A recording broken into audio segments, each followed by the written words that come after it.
ভারত পাকিস্তানের চলমান উত্তেজনার মাঝেই আসে স্বস্তির বার্তা। মার্কিন যুক্তরাষ্ট্রের মধ্যস্থতায় যুদ্ধবিরতিতে সম্মত হয় দুই দেশ। এই প্রেক্ষিতে পাকিস্তানে ধন্যবাদ জ্ঞাপন দিবস পালিত হয়, কিন্তু তারপরও সীমান্তের জনগণের মাঝে এখনও কাটেনি শঙ্কা। যুদ্ধবিরতির উপর পরিপূর্ণ আস্থা রাখতে পারছেন না তারা। বিস্তারিত ডেস্ক রিপোর্টে।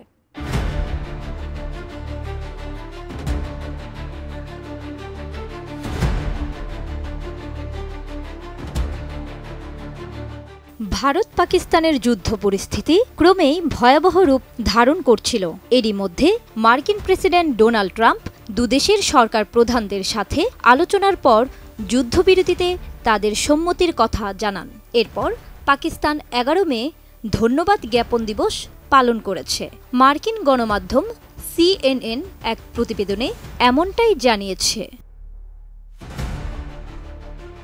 পাকিস্তানের প্রধানমন্ত্রীর কার্যালয় থেকে প্রকাশিত এক বিবৃতিতে বলা হয়েছে, উর্দুতে ইয়ুম-এ-তাশাকুর নামে পরিচিত এই দিনটি আল্লাহর প্রতি কৃতজ্ঞতা প্রকাশ, সশস্ত্র বাহিনীর প্রতি শ্রদ্ধা নিবেদন এবং জাতীয় ঐক্য উদযাপনের জন্য পালিত হচ্ছে।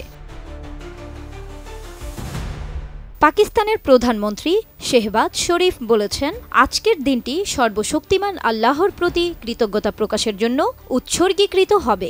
অপারেশন বুনিয়ান মারসুস শত্রুর আগ্রাসনের কার্যকর জবাব দিয়েছে।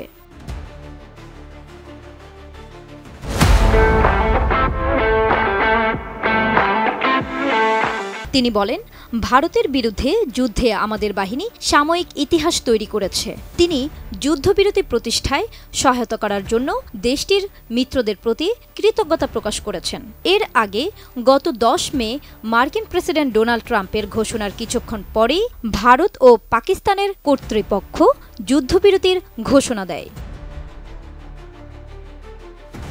নিজের ট্রুথ সোশ্যালে মার্কিন প্রেসিডেন্ট ডোনাল্ড ট্রাম্প ঘোষণা দেন, যুক্তরাষ্ট্রের মধ্যস্থতায় দীর্ঘ রাতব্যাপী আলোচনার পর আনন্দের সঙ্গে ঘোষণা করেছে যে ভারত ও পাকিস্তান একটি পূর্ণাঙ্গ এবং তাৎক্ষণিক যুদ্ধবিরতিতে সম্মত হয়েছে।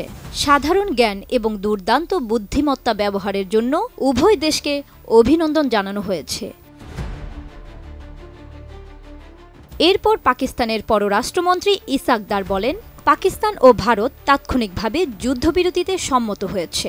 দিনভর কূটনৈতিক প্রচেষ্টা অব্যাহত ছিল, যার ফলে একটি যুদ্ধবিরতি চুক্তিতে পৌঁছানো সম্ভব হয়েছে। পৃথকভাবে ভারতের পররাষ্ট্রমন্ত্রী এস জয়শঙ্কর এক বিবৃতিতে বলেন, ভারত ও পাকিস্তান আজ গুলিবর্ষণ এবং সামরিক পদক্ষেপ বন্ধের বিষয়ে একটি সমঝোতায় পৌঁছেছে।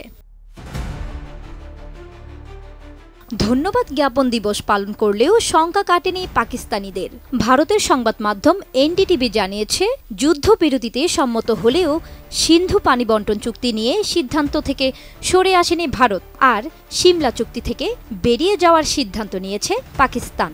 আর সীমান্তবর্তী মানুষেরা যুদ্ধ সংঘটিত হওয়ার শঙ্কা এখনও কাটাতে পারেনি। কাশ্মীর নিয়ে স্থায়ী সমাধান হওয়ার আশাও সকলের।